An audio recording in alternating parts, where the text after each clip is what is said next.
Greetings, family.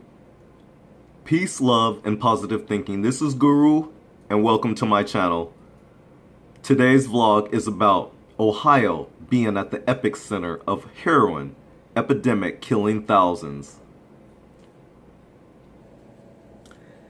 Adam Kunkley held out the tip of his middle finger to reveal a tiny circle of black tar heroin. He'd scoured trash bins, collecting cans for a couple of hours on a sweltering summer afternoon just to earn $8 to buy this heroin, just shy of a dime or $10 worth. I'm collecting cans, so I can go get me some heroin.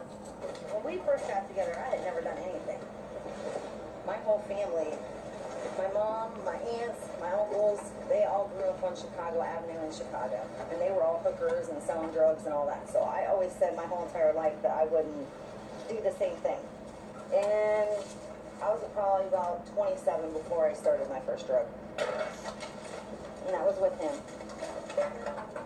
My brother and one of his friends smoked one, and I wanted to try it too, and I told her she didn't want to. And I got me some money, and I'm getting ready to go to my dealer's house and get me some heroin. Other stuff, because that stuff costs too much money. They want $20 for what you pay for 10, and don't give you nowhere near the amount. Did you do get the straw? Oh, and then there was some bikers in there. I dissolved completely and then snorted up my nose. Here, you go ahead and do it. And as you can hear, family, and as you can see from this video, they definitely have a problem. I'm speechless in a sense because I have really no concept of heroin myself, no experience with it, thank God. None of my family members, thank God.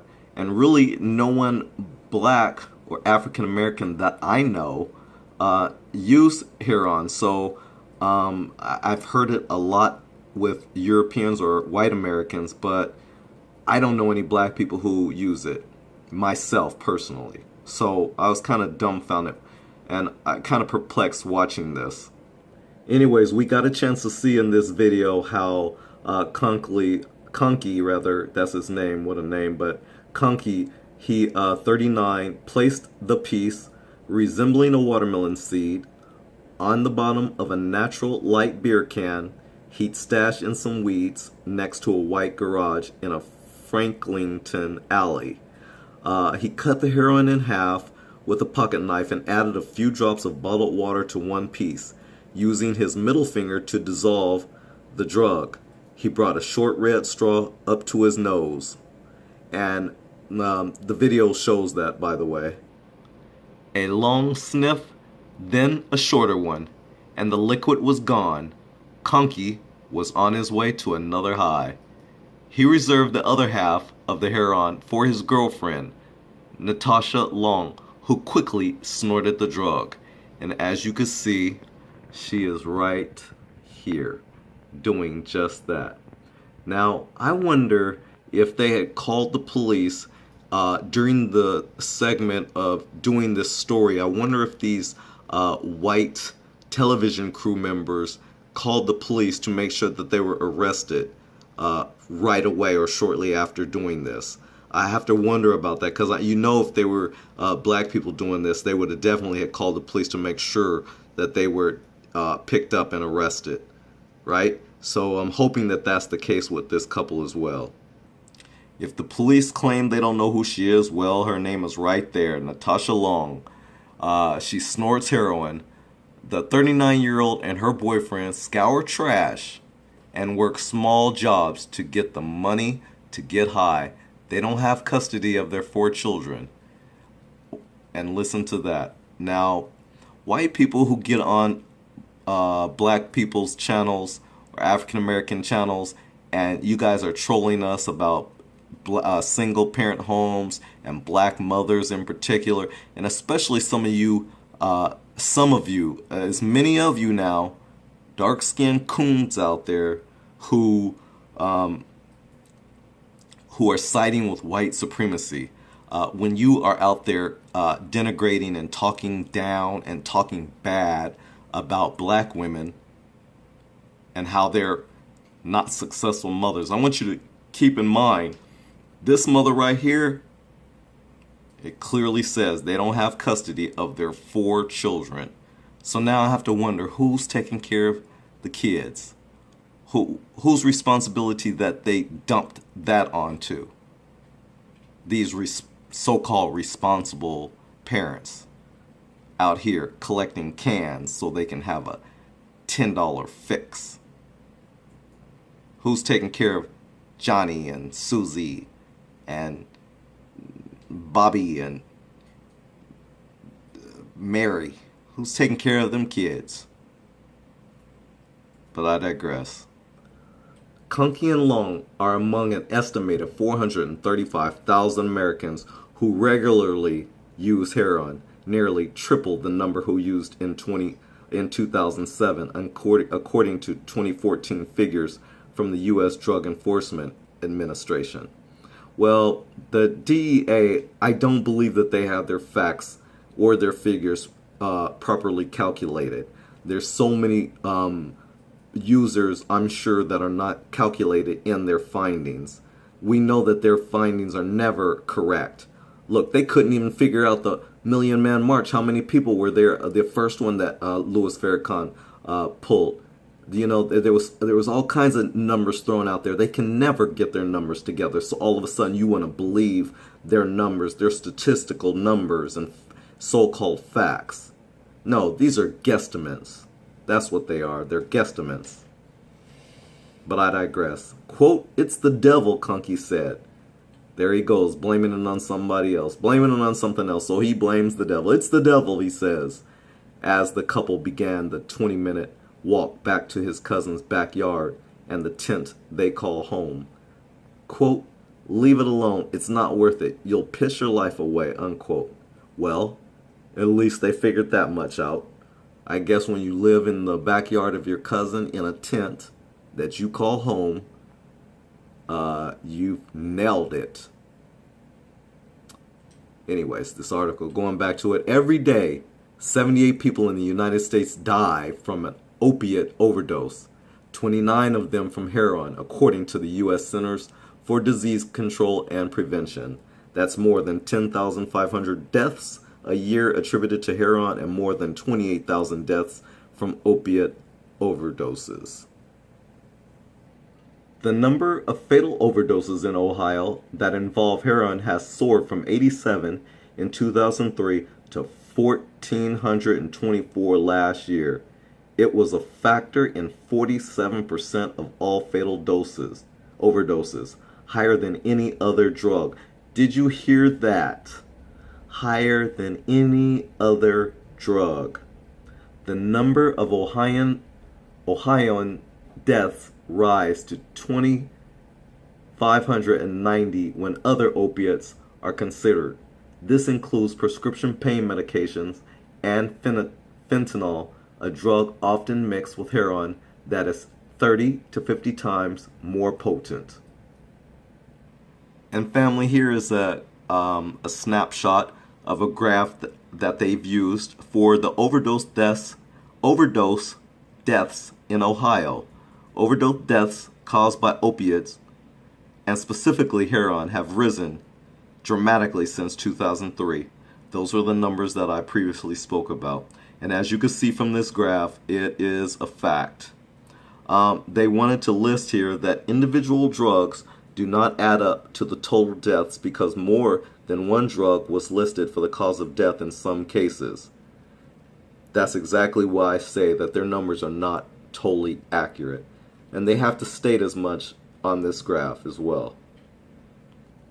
Sound the alarm. Okay, the numbers alarm authorities who see the effects of heroin addicts, from treatment professionals to police officers. They've made great efforts to slow the growth of heroin overdoses and addiction using education, enforcement, and other tools. Still, the crisis continues. Heroin's grip can be seen in many areas. Ohio's child protection system now has close to 14,000 children in custody. That's an increase of nearly 13% since the end of 2012. At the same time, the hospitalization rate for babies born with symptoms of drug dependency has soared. Also, because of the high death rates, many in law enforcement now carry naloxone. I hope I'm pronouncing that right. A life-saving drug that helps counter overdoses. So now law enforcement carry this drug to it's a life-saving drug to help counter overdoses. That's interesting because now the police are doing something to help the situation. Officers send out public service warnings when bad heroin hits their streets, and they're focused as much on intervention as arrests. The next point, even when addicts are ready to seek help, they often can't find a treatment center that has room for them. In 2014, just 13.9% of Ohioans who needed drug treatment received it. Parents of heroin addicts struggle to help their children, and in the case of fatal overdoses, parents struggle with how to cope. And in 2014, Ohio reported more drug overdose deaths than any state except California, according to data from the CDC. That is amazing. Quote, "We are in the midst of an unprecedented epidemic of drug addiction and overdoses," said Dr. Teresa Long, Columbus Health Commissioner. Quote, "It is touching many people's lives in so many ways, in ways that I would not have expected." Unquote. And here is where our doctors come into play, infiltrating our streets with drugs too. The ones that have degrees that they boast and brag about. You know, the ones that drive Mercedes-Benz and BMWs, and they go around bragging about their education and all the degrees they have on their walls. Yeah, well, because of the pill mills, clinics where doctors overprescribed highly addictive opiate-based painkillers, the traffickers built an amazing business from 2000 to 2002, Quinones said. When law enforcement agencies cracked down on the pill mills, the street price of the drug skyrocketed, giving heroin a much cheaper opiate a foot in the door. Dealers delivered it just like pizza, and often for a cheaper price. Quote, "You have a guy that carries it in a bag in his car, and people are blowing up his cell phone. Hey, can you meet me?" said Detective Larry French of the Westerville Police.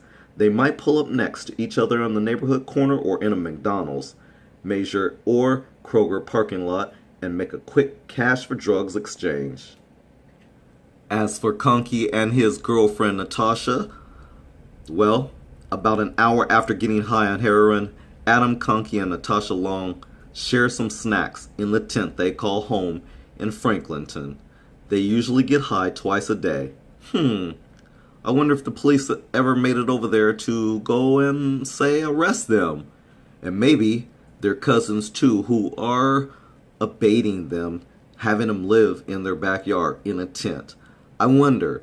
Well, no, because they're white and they get the white privilege. They get the stay out of jail card, while they go and try to find black people who do little trivial breaking of the law, and then they say, see how all you black people are all locked up, while you guys get to stay in tents and wait, go searching for cans during the day and get your $10 fix.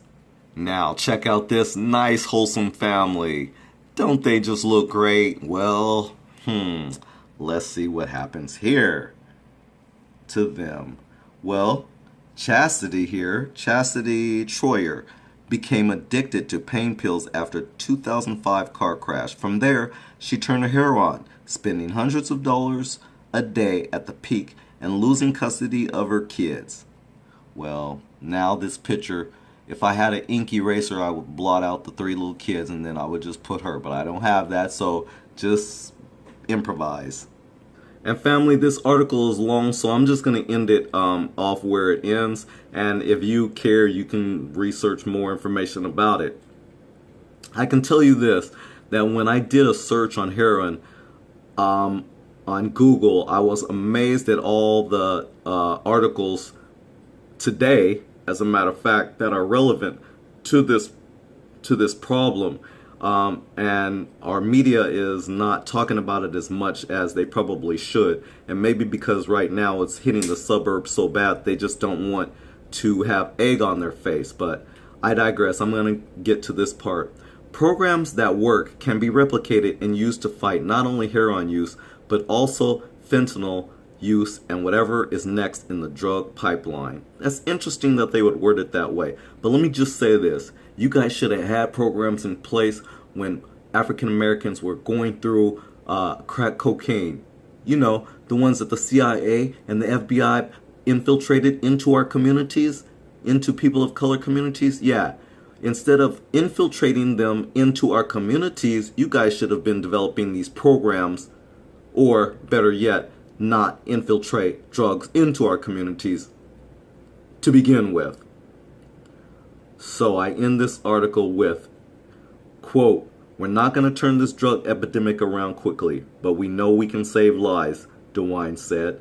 Quote, "We'll probably always have some drug problem. If it's not this, it'll be something else. The question is, how do we save lives?" I tell you, you know what? Here's the deal. You're really more concerned because it's now hitting people like this. Because whenever drugs are start attacking you guys, that's when you start getting serious about programs and you start looking at solutions. And it's a little late. You guys have a major problem now that you're going to have to deal with. And this is like the chickens coming home to roost. Or, if you want to look at it another way, karma. Karma for all that you guys have done with drugs and pushing them into our communities. It's come now to bite you in the face. Literally. Because one of the people who was on one of these bad drugs actually did that, I believe. So family, now I bring you over to one of my, someone who I am subscribed to. His name is Harvey. He goes by Mr. Superboy 223. He did a vlog on heroin addicts caught and people are mad. It happens to be this couple who I also put a picture of, where they were caught in their car with a kid in the back seat, and they look wasted. And as a matter of fact, when I decided to do this article on this heroin situation, this epicenter in Ohio, I didn't know at the time that this couple too is from Ohio. So what a coincidence. But I bring this out to say this was a good vlog by my friend here, Mr. Superboy 223. I watched the whole vlog. I gave it a thumbs up because that's what it deserved. But he mentioned a few things that I thought was so on point. And so if you get a chance to check it out, please do me the favor and check out his vlog too. And you'll get a little bit more information on the whole heroin thing. And as a matter of fact, the article pertaining to this couple directly. Okay? So family, I hope you like, share, and subscribe if you haven't already. And please give me a thumbs up. Thanks again for watching. This is Guru. Peace, love, and positive thinking. Peace out.